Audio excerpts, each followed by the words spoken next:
Hello Crown Vic community. I'm making this video to give you guys an idea, since I haven't seen it anywhere else, of what the Mezier pump for the, well, what you can get for the Crown Vic or the Mustang or 4.6, 5.4s, and I'll show you guys right here, because this is what the Mezier says themselves. Fits most modular 4.6, 5.4 Cobras need a slight bracket modification, 1996 to present. So it's hard to get, most anywhere. I mean, ADTR has I think the part number for it, but they have a picture that's not even what this is, and I want to show you, have you guys see it, give you guys more information than what you can get, there. So the part number is WP346 Ford modular high flow pump, and this is what it's going to look like. This is what it looks like. That's the, let's do a comparison. Here's the electric, and here's the Ford, the one that came off. So it looks like a high flow pump design, and that it has more vanes and it doesn't have that shroud. So I wonder how that affects it. But here's what it is. Why I wanted to show you guys this too is here's the pulley color. It's black. There is on ADTR, it's like a silver pulley looking. Here it shows there's a gray version.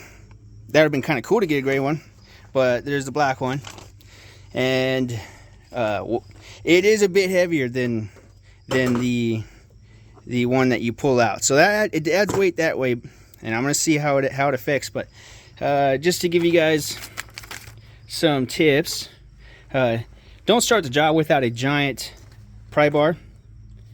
It actually, I had to stop it. Had Walmart deliver this one. They're cheap. It just popped right out real quick. So don't, this kind of pry bar. And of course, a long breaker bar.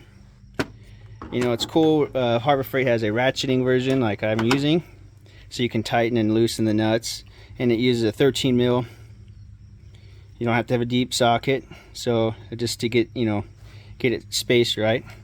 Breaker bar, pry bar, large pry bar, that's a 25 inch, and your hex key set, because the nuts to secure the pump are hex key, but it's kind of a pain. That's why I really want to show too. It's kind of a pain to get it with hex keys, because the pulley blocks it. And so actually finding this, where is it at? Where is my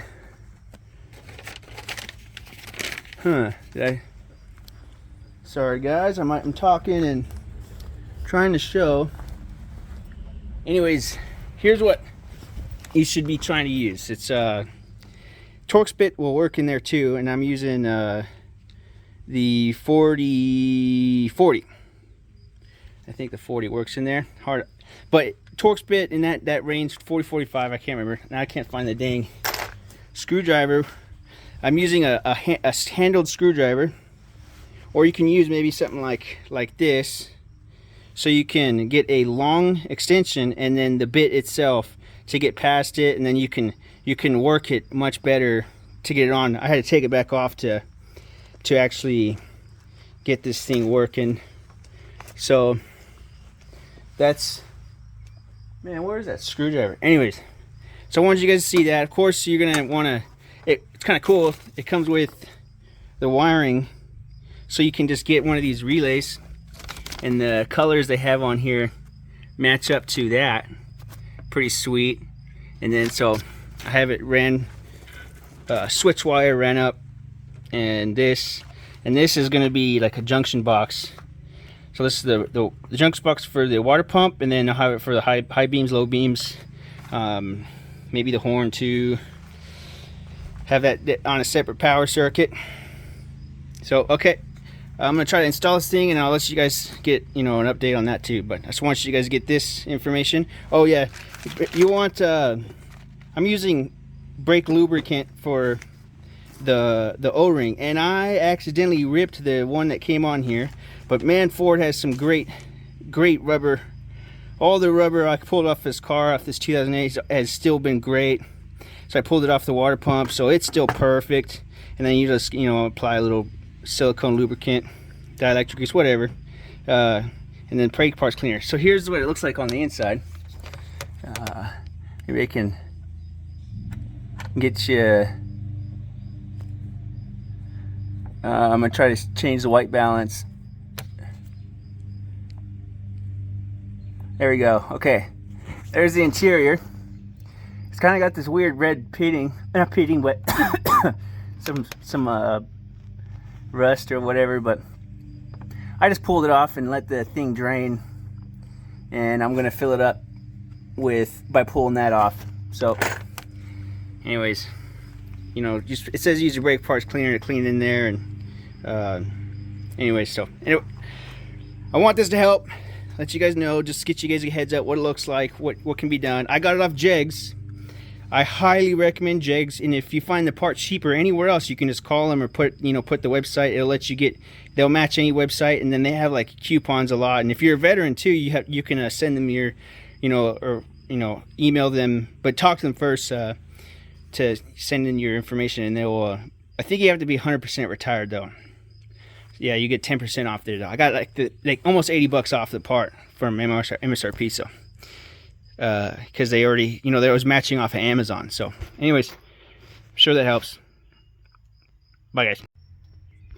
Okay, got some updates. I actually called Mezier themselves. I used that number, talked to Jerry, and it was pretty quick, but he recommended, and here's, you can't get away without either something, this, a ball end, I don't know what you call that, but the ball end hex keys, which, by the way, I wish it was a ball end on both ends, because then you can get, better purchase, and you can't end up turning it too tight by hand if you're a weakling like me, but like unless you had like a wrench or something attached to it that you can get some more leverage on that end. But I'm gonna recommend this. Here's what I did. I actually got better purchase with a bit driver, and I used a Torx key bit. It works even better by hand, because then it says to tighten to 18 foot-pounds, but you know what? You don't even need a torque wrench. Just tighten it as hard as you can. Make sure not to strip it or round out edges. Just push it in real hard. So I got the top three, and the problem is getting that bottom one. But here's, which I probably can't use this one. I'll have to see, but I'll use this. I'm using a what is it? A 6mm. But here's most they're actually, I think most they're bolts though. I also say, hey Jerry, what if I really do need to take this off? There's a cap. Here's the cap that covers the main part, but he said loosen.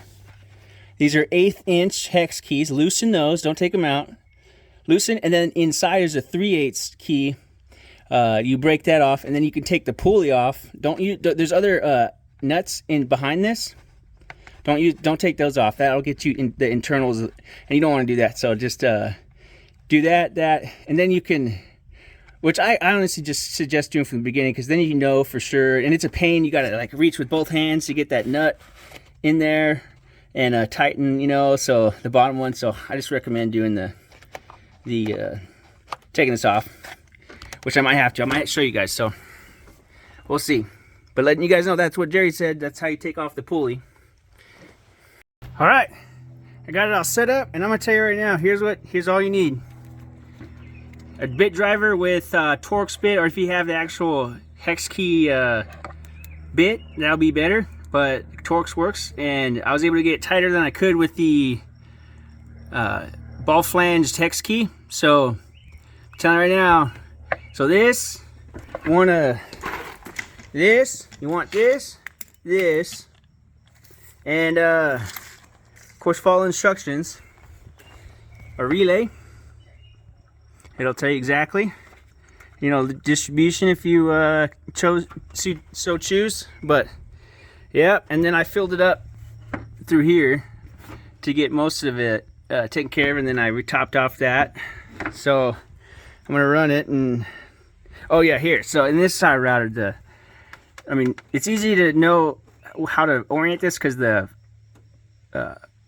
power and ground cable will be facing up, and then the alternator bracket has a nice spot to I mean, I don't know what I was using that before, but yeah, zip tie it to, and then have it kind of follow the path a little bit. I mean, however, but that's how I did it.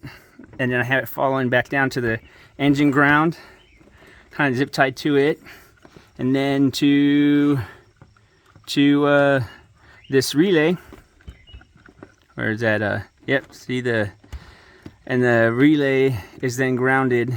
I use two little grounded to here. And then just a side note, and you don't have to keep watching this, but star point grounding is a really cool idea for this. And I mean, there's a way to follow it, and I will make another video explaining that for this specific car. I'm still trying to finish it off, but I want you guys to know, like, that's a pretty cool way to cleanly do it and have a proper way to ground that's even better than using the chassis, because I removed all chassis grounding points and have everything directly grounded to that one point: engine, ECU, headlights, this pump, the starter, so you get what I'm saying. But yep, and then don't forget your routing, how to route it. I mean, you can Google it, it's pretty easy. And then this belt can actually go, you know, kind of get moved. It doesn't have an exact spot, so yeah, you know, dangle that, and I'm sure it'll just settle out right itself. So all right, guys, thank you very much. Oh yeah, by the way, yeah, because I didn't have that pry bar and I was just breaking crap against this, I broke the alternator case trying to just bang this out. So I'm just telling you, get a giant pry bar before you even start this, or know you're gonna need one, and make it super easy. So all right, thank you.